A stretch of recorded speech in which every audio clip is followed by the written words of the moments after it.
Hey Founders, I'm off this week, but I wanted to share the work of my friends at Innovate Fort Worth. Every other Tuesday, Cameron Cushman at HSC Next interviews Fort Worth-based entrepreneurs about their business and why Fort Worth is the place to do it. If you love my show, give this one a listen. Here's an early episode of Cameron's show featuring two of my favorite founders, Vanessa Barker and Taylor Willis from the Welman Project.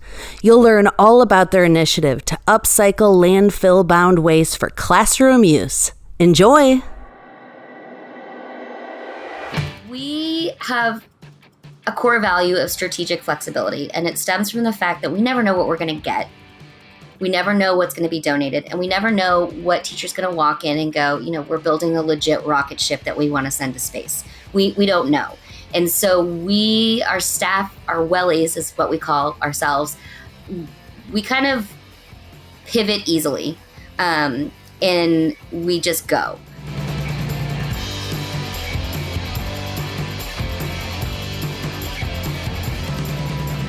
Welcome to Innovate Fort Worth, the podcast where we highlight local innovation and the people bringing those innovations to market. I'm Cameron Cushman, and today we're talking to two local entrepreneurs and real-life best friends who are repurposing surplus items for school teachers, which not only help local students, but also help keep items from being dumped in our landfills. Both Vanessa Barker and Taylor Willis share a passion for education, the environment, our community, and crafting? The nonprofit they started, the Welman Project, redirects surplus material from local companies for creative reuse in the classroom. Vanessa and Taylor, welcome to Innovate Fort Worth. Thank you. So first off, what is the Welman Project and how did it start? So we are a nonprofit local in Fort Worth, and our mission is to fill a classroom, not a landfill. And the way we do that is we collect surplus materials from businesses, and individuals, and then we distribute those materials for free to educators across North Texas. We're tackling two big issues in our community. It's waste output generated by businesses and lack of resources in our schools with one innovative solution, and that's creative reuse. And it started many a year ago when Vanessa was a preschool teacher in San Francisco and also a project manager at New York Fashion Week.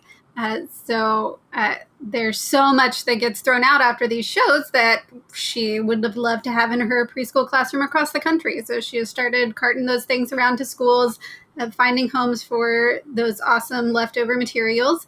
And then it grew from there. And a few years ago, she moved back home. And we decided to jump into running a nonprofit together. So what are some of the things that are thrown out after like a fashion week? This is not just big corporations that are using stuff that could be reused. What kind of things did you come across early on? Well, one might think that $1 million panty show like the Victoria's Secret fashion show and preschool education have it doesn't make sense in the same sentence. Right. But it does because in one instance, there were hundreds of pounds of glitter that weren't going to be used for the runway or that had been cleaned up from the runway. And granted, these shows are millions of dollars. They last about 15 minutes and then all that stuff goes away. So glitter, which can either be everyone's best friend or worst nightmare. Some people call it the herpes of the crafting world. I disagree. I think glitter's awesome. So we were able to take that, and I worked with really awesome producers who allowed me to borrow the cargo van from the production and just kind of shop it around. Also, we built a giant ice wall for New York Fashion Week, and we were using some fake snow that I actually got from a education-based website. So the snow itself was intended for classroom use. We used it on the show, and then that was repurposed in classrooms around Manhattan and Brooklyn. But it's also just signage, which is not specific to huge events in New York. It's specific to any big or small event, whether it's in Fort Worth or Dallas or kind of wherever. Everybody has signage after an event. The signage is expensive and it goes into the landfill. A lot of it can't be recycled because it's foam core.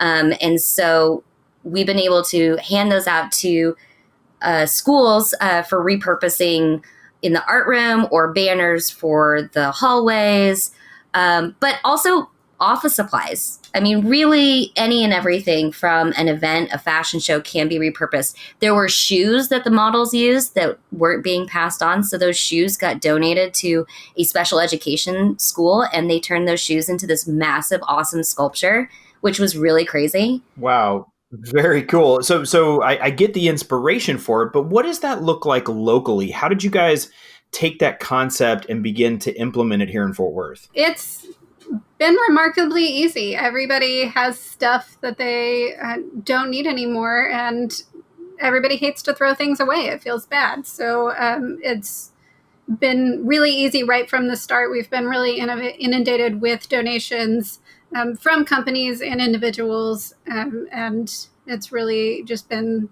figuring out how to manage taking all that in and getting it out to the people who can use it. And furthermore, Taylor and I, we went to preschool together. We didn't know that until Taylor came over to my house in middle school and saw her preschool photo in my parents' hallway, which she could have freaked out about, but didn't. So, we're Fort Worth natives. Both of us went through the Fort Worth ISD public school system, and we all had really great teachers. And so the passion is for not only the environment, which was ignited in us by our 7th grade science teacher, Mr. Sills. But also we just want to give back to the community that raised us. And Fort Worth is going through such a great renaissance. It's a dreamland for any innovator. The community is really supportive of new ideas, really supportive of sustainable ideas, and really trying to get education where it needs to be. So it just kind of felt like a no-brainer to really implement this idea in our hometown. Very cool. So you went from preschool classmates to middle school buddies to now running a nonprofit together. How do you typically source and distribute and ensure that these materials are making it to students? So we take in stuff. We have a form on our website that people can fill out if they want to donate on the Give Stuff page, and they let us know what they've got, and we take that in, they drop it off. Occasionally we go pick stuff up, and we just take a look at it, figure out what it is. If it's event signage, that can be turned around. The backside can be used again. If it's stacking file trays that everybody has tons of and offices don't need anymore, those can be turned into weaving looms. So we figure out cool ways that those can be repurposed in really curriculum enhancing ways. It's not just arts and crafts projects, it's really science and math applications and reading applications. So we're figuring out how to reuse those materials, and then teachers come visit our building. They come shop with us. We call it shopping, but everything is free. And we work one-on-one with them, figure out what's your project, what are your goals in your classroom, and we match them to specific materials that'll work to accomplish that purpose rather than them having to go to a store and buy that stuff new. And we're also trying to dispel the myth that creative reuse is only for the art room. When we get materials in, the first thing we do is go, okay, what was its original use, and how can that be used again for its intended purpose, or repurposed into something not just for the art room, but for the science room, for math projects, literacy, social studies. So, and then we look at what does that look like for a kindergarten room or a senior high school classroom? And we're not just exchanging materials, we're also exchanging ideas. So our favorite thing is when a teacher comes in and says, I need 100 brand new composition books. Well, we don't necessarily have that day to day, but what's the project? Oh, you guys are working on poetry. Cool. Let me show you to the really awesome vintage paper section, and let me show you how to make a junk journal, and let me show you all the other ways that you can incorporate math into this poetry project. So it's, I don't know, we're like a crazy room mom that have their own building. That's great. So I guess you do find yourself channeling your inner 3rd grader or your inner 7th grader or your inner sophomore in high school on a regular basis to just think through how you could reuse this stuff. Is that right? Absolutely. I mean, I don't really like to tap into my high school self, but I'm definitely on board for the elementary and middle school Vanessa.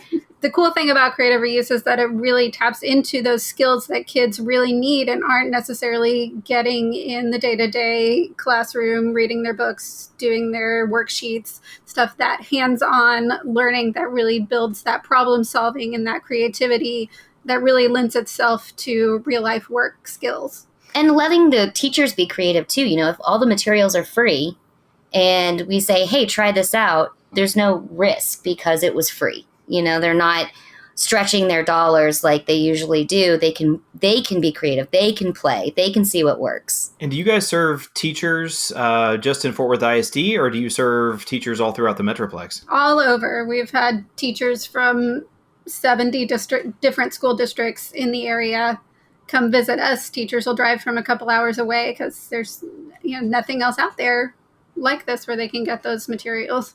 If you teach in Alaska and you make an appointment online and you can get here, you can shop with us. And I also want to mention that we look at educators not just as those teachers in the classroom, but also the secretaries, the janitors, the bus drivers, the lunch staff. Every person inside that building has an impact on those students, and they're more than welcome to come shop with us for what they need. Very cool. What a great mission you guys are serving. So what's the weirdest thing you've ever received, and what did you do with it? We get asked that question a lot, and I think my answer is there is nothing weird that we get because everything we get is weird. Truly. I mean, we received, how many pallets was it, Taylor? 50 pallets. 50 pallets of graduation robes and tassels and caps. Not 50 boxes, 50 pallets. Wow. All brand new surplus from the manufacturer, and we had to borrow a separate warehouse to house it all in, to sort through it and distribute it to teachers. So that was a weird adventure for our team, for sure. But awesome, because really helpful for kids who can't afford to buy a graduation gown. They were able to distribute those to kids in need and repurpose them as choir robes for choirs that didn't have robes. That's amazing. So in this year of COVID-19, many schools are now going to a digital platform. What changes to the Welman Project have you seen as students go back to school in the midst of a global pandemic? That's a great question. We have a core value of strategic flexibility, and it stems from the fact that we never know what we're going to get.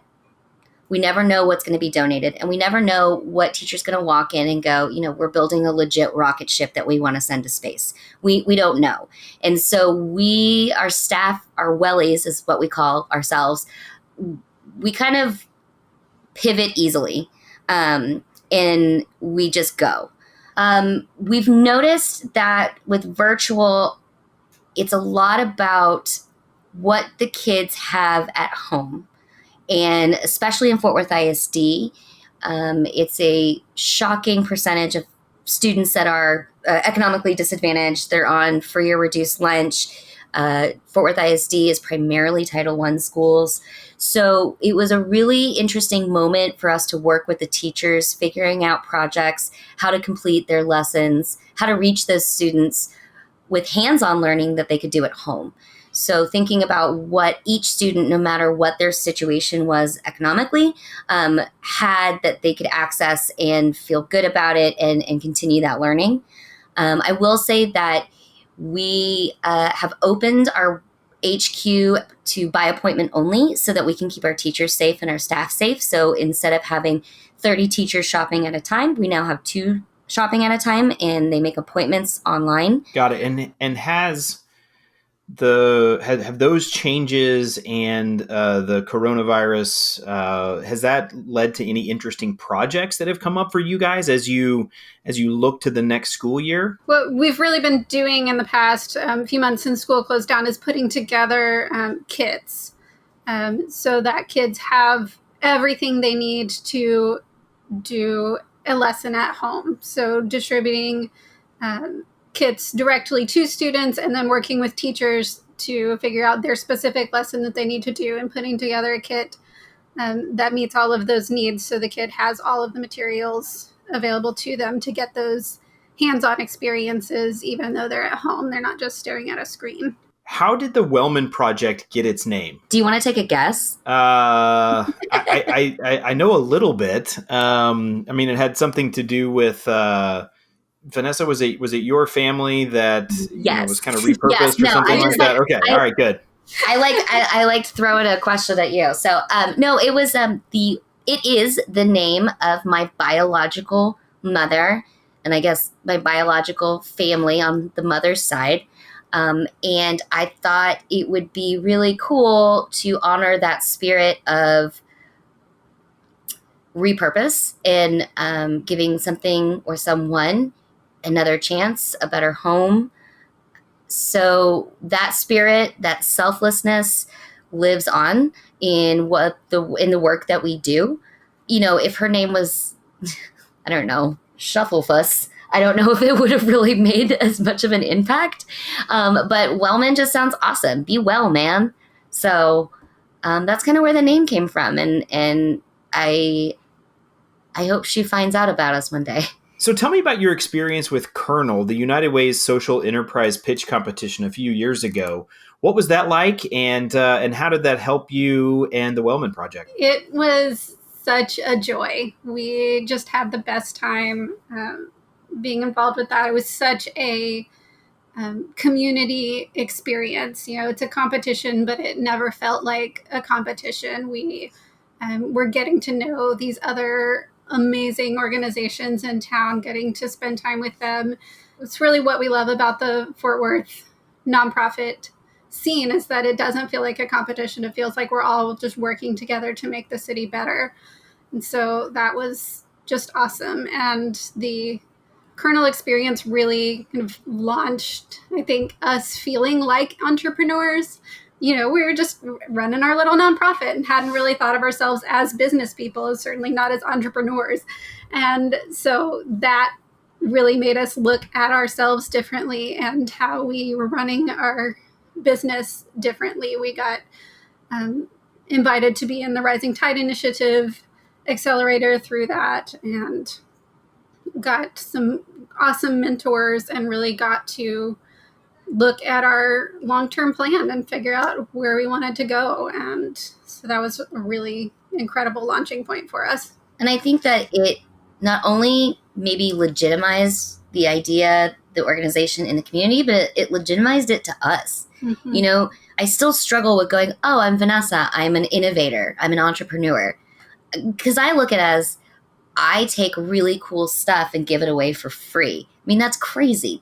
How is that a business model, But so KERNEL really allowed Taylor and I, or forced Taylor and I, to put on our big girl pants and, stand up a little taller and straighter and take ourselves even more seriously. Still having fun. I'm really bad at serious, but, really trying to attack our goals and our dreams with the idea like we deserve to be here. And didn't you guys win the KERNEL competition, or you got a prize? We did get a prize. And we did. Everybody's a winner. We just happened to be the winningest that evening. That's right. The winningest with the largest check, right? Yeah. And that check, it completely transformed what we were able to do. I mean, completely. Mm-hmm. Every penny is stretched so far in our organization. We print things on the back of scratch paper that people donate to us. We don't go buy office supplies. We really try to be as minimal as possible to respect our donors' dollars, so that our donors' dollars really are going to our programming and helping our teachers and community. But that $25K just, I don't know, it was like a breath of fresh air. Like, we're going to be okay, at least for a little bit. We're going to be okay, which was really nice. We still have the big check. I like to hug it. That's great. So going off script here for a second, but do you have any idea how much waste you have kept out of landfills by recycling it to teachers and educators? We do. Mm-hmm. Yes, we track the volume of donations that we take in and the amount in value of materials that we give out. So the past few years, we've been saving about 150 dumpsters worth of materials a year. Wow. And distributing more than $1 million worth of materials in a year. That is unbelievable. Wow. Very good. And the crazy thing is, Taylor is, I don't know, she's like Mensa smart. Like, she's just a genius at this. And she's been so great at keeping track of our metrics that looking at the jump between 2018 and 2019 and is insane. Mm-hmm. I mean, it going from, what was it in like 2018 materials given value? It was like 300,000. It was like 300,000. And in 2019, it was $1 million. And so we really attribute that to the mentorships that we've gotten through KERNEL, that we've gotten through Rising Tide Initiative, the business networking groups that we've joined that have really guided us to be better businesswomen. And what's crazy too is that we can tell you how many kids have been impacted as well, because we have teachers register, and when they register, they fill out, what grade they teach, how many students they teach. And so we're able to kind of apply that to students as well.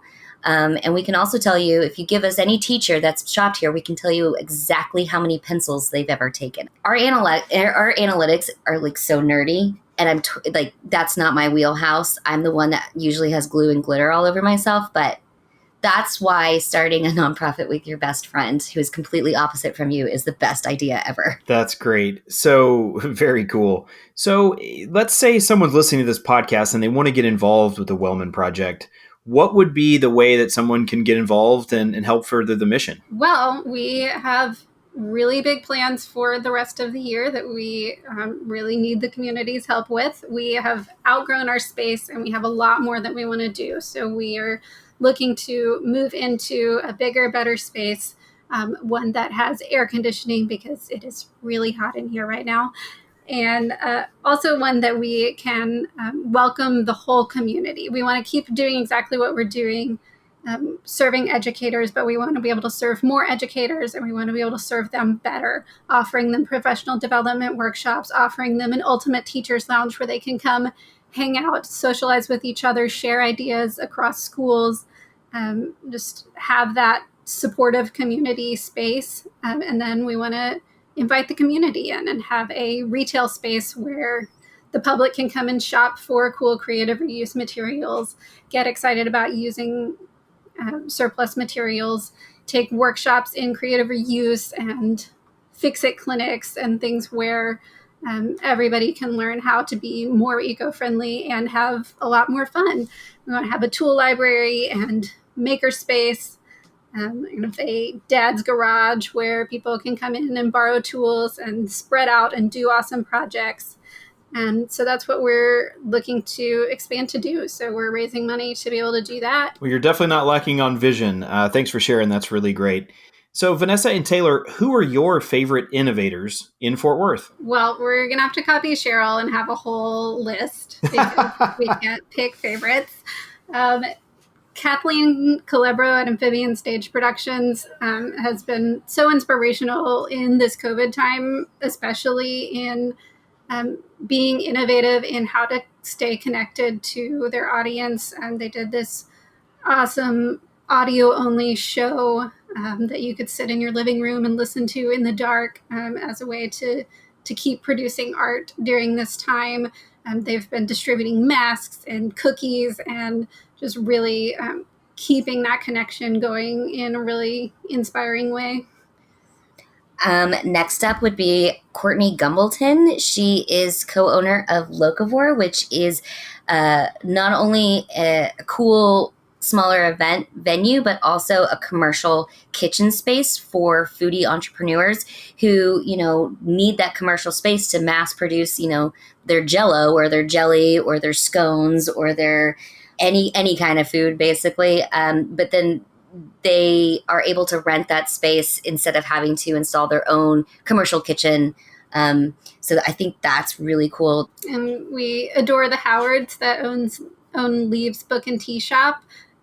They're so innovative because they're coming into this time where, bookstores are closing down. Everybody's buying from Amazon. They're saying, no, we're going to make a space here where people can come in and sit down and read a book and have a cup of tea and take a break from their phones and their work and just relax and talk to people. And so they really created an incredible space that is totally different from anywhere else that you can go.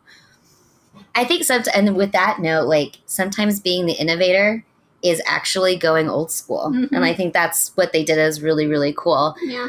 Megan Henderson of Near Southside Inc., part of the reason I stayed in Fort Worth when I came back was because of the events that she produced. It makes Fort Worth cool. She makes Fort Worth cool. And the way with Arts Goggle and Friday on the Green, it just, I don't know, it's just become so iconic of Fort Worth. I think that's really awesome. And then finally, I really want to mention the 1012 Project, which we're on their leadership coalition, but they're doing something really epic and scary and awesome and important in Fort Worth. Mm-hmm. So we're working with this group to transform the building at 1012 Main Street that was originally built as the KKK building, really taking that and transforming it from a place of hate to a place of love and community and healing, and making that a space that is serving the people who were once terrorized by that organization, and making it a space where everybody has a voice and a place to feel safe and secure. And so we're really excited to be involved with that and see that come to fruition. I want to thank the Chief Wellies, Vanessa and Taylor, for joining me on Innovate Fort Worth today. Thanks for sharing your story with us. If you'd like to know more about the Welman Project, be sure and check out their website at thewelmanproject.org. That's the WELMAN project.org. Are you looking to connect with other local entrepreneurs in Fort Worth? Are you interested in sharing your startup with a helpful group of entrepreneurs in the community? Then 1 Million Cups is the place for you. This group meets every Wednesday at 9 a.m. to learn from 2 local startup companies and see how they can help them along their own entrepreneurial journey. To learn more or to apply to present, visit 1millioncups.com/FW. That's the number 1 millioncups.com/FW. Today's episode was produced by Kendall Rogers and Alex Branch. Our technical producer is Rob Upchurch, and our digital editor is Matt Havlick. Innovate Fort Worth is brought to you by the UNT Health Science Center, where we are driven to improve the human condition through a passion for innovation and teamwork.